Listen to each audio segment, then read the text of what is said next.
வணக்கம் வந்தனம் நமஸ்கார் welcome to NT tax. இன்றைக்கி நம்ம என்டி டாக்ஸில் என்ன வீடியோ பார்க்க போகிறோம் அப்படின்னு சொன்னால், நம்ம இந்த மேனிஃபெஸ்டேஷன் அப்படின்னு சொல்லக்கூடியது நம்ம நிறைய பயிற்சி பண்ணுறோம். முறைகள் அப்படிங்கிறது மாறுபட்டு இருந்தாலுமே நோக்கம் அப்படிங்கிறது ஒன்று தான். நிறைய பேர்த்துக்கு அது வேலை செய்யவும் செய்யுது. ஸோ அதில் எந்த விதமான மாறுபாடான கருத்தும் கிடையாது. ஸோ அதில் பிரச்சனையும் ஒன்றும் கிடையாதுன்னு பாருங்களேன், வேலை செய்யுது. அதில் நிறைய முறைகள் இருக்குது. ஒருத்தருக்கு ஒரு இது பிடிச்சிருக்கு, ஃபாலோ பண்ணுறாங்க, அது வேலை செய்யுது. So no issues on that. இருந்தாலும் ஒரு சிலருக்கு அதில் சின்ன சின்ன குழப்பங்கள் அப்படிங்கிறது இருக்க தான் செய்யுது. நம்மளுடைய சகோதரி ஒருத்தங்க இன்ஸ்டாகிராமில் ஒரு கேள்வி ஒன்று கேட்டிருந்தாங்க. இந்த மேனிஃபெஸ்டேஷனில் இப்போ பர்டிகுலராக இப்போது 2 தினங்களுக்கு முன்னதாக பார்க்கும்போது இந்த குவாண்டம் ஜம்பிங் அப்படின்னு சொல்லிட்டு ஒரு பாட்காஸ்ட் ஒன்று போட்டிருந்தோம். The power of the mind அப்படின்னு சொல்லிட்டு நம்மளுடைய நித்திலந்தனமணி சேனலில். ஸோ அதில் இந்த குவாண்டம் ஜம்பிங் அப்படிங்கிறத பற்றி ஒரு பேச்சு வந்திருந்தது. அதாவது நம்மளோட ஒரு பேரலல் டிமென்ஷன் அப்படிங்கிறது ஒன்று இருக்குது.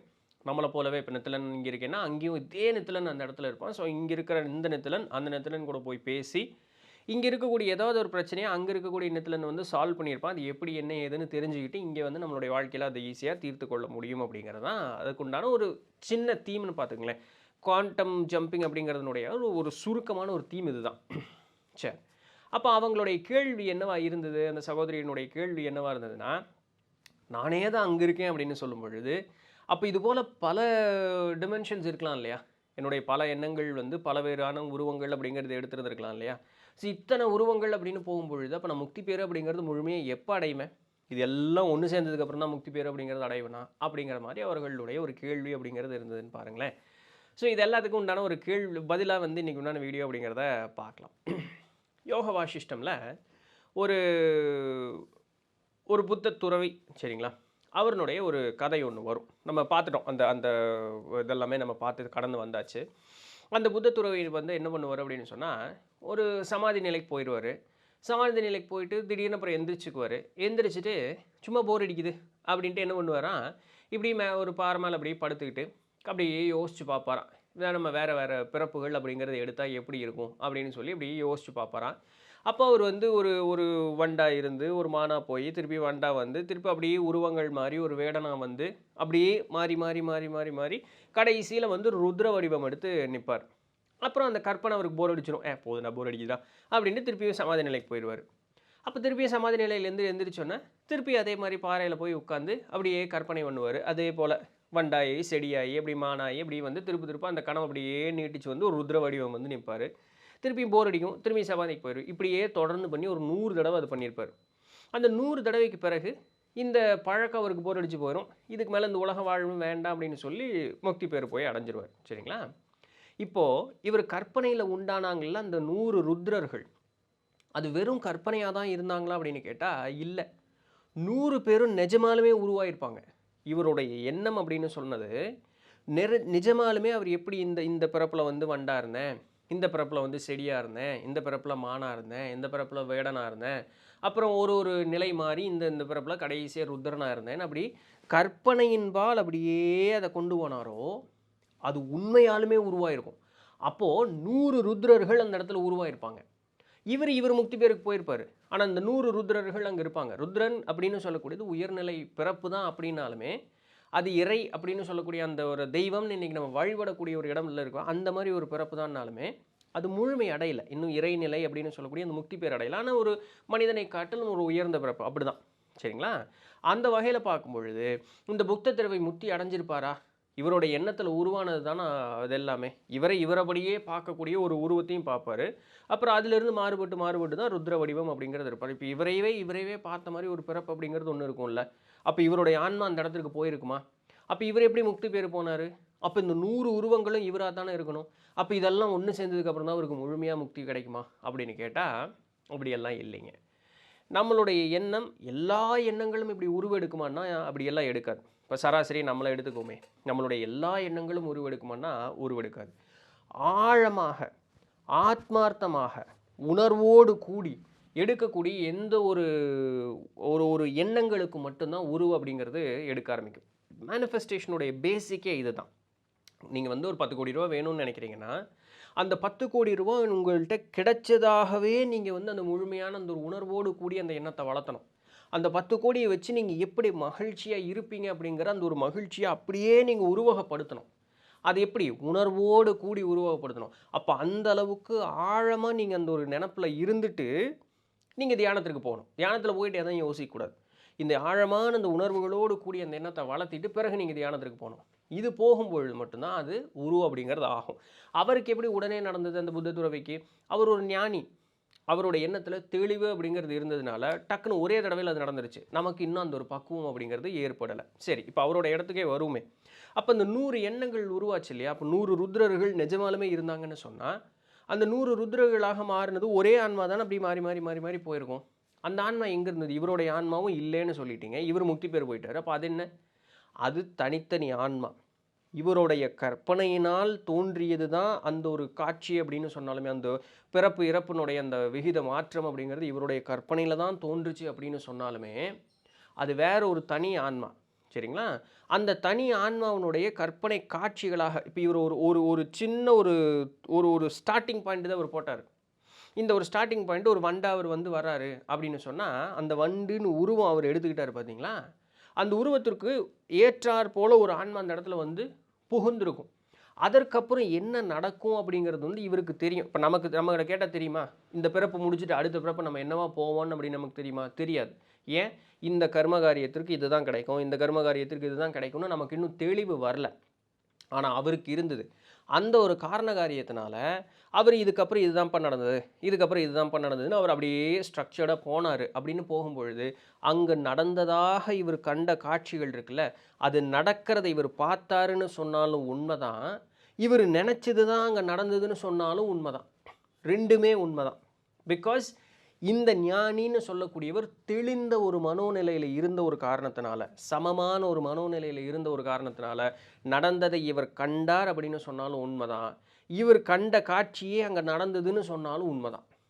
சரிங்களா? இதில் நல்லா தெளிவாக புரிஞ்சுக்கங்க, குழப்பிக்க மாட்டீங்க அப்படின்னு நம்புகிறேன்.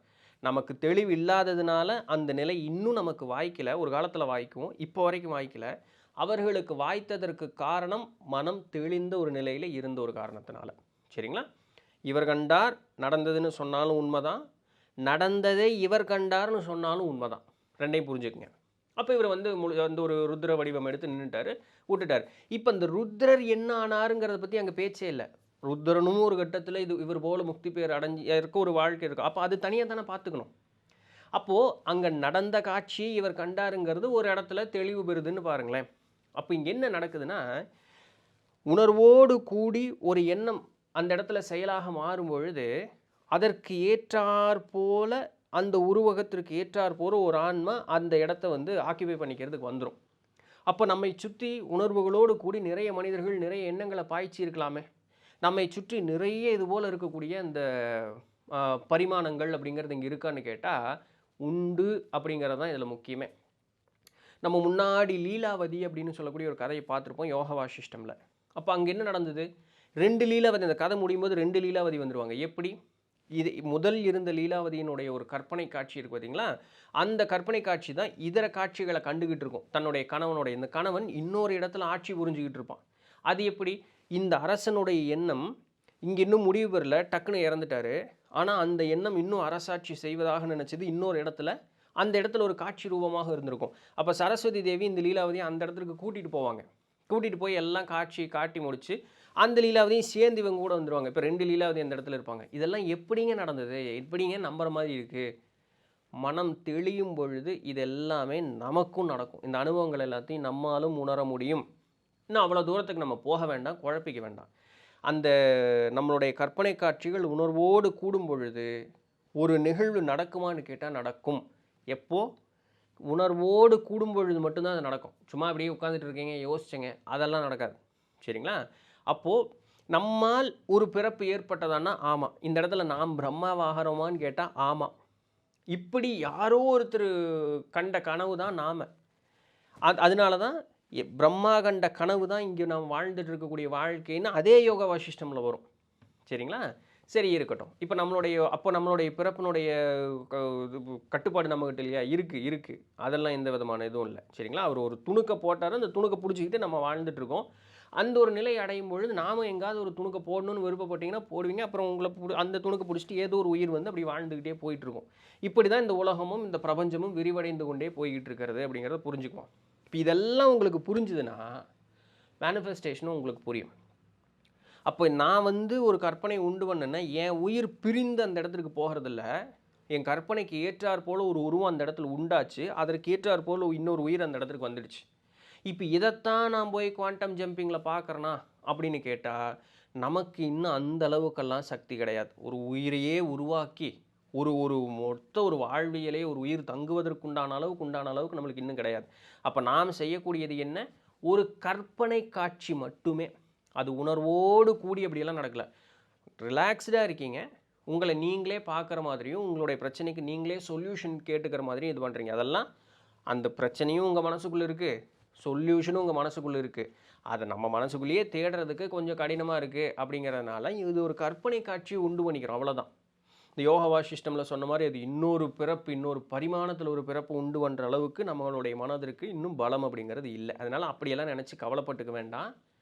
ஒருவேளை உங்களுக்கு அப்படி உண்டு பண்ணுறதுக்கு உண்டான பலம் இருந்தாலும் கூட உங்களுடைய ஆன்மா தனிப்பட்டு முக்தி பேர் அப்படிங்கிறதுக்கு போயிடும். அந்த ஆன்மாவும் உங்கள் ஆன்மாவும் ஒன்று கிடையாது. உங்கள் ஆன்மா பிரிஞ்சு போய் அங்கே உட்கார்றதெல்லாம் கிடையாது. ஸோ அந்த பயமும் நமக்கு தேவையில்லை.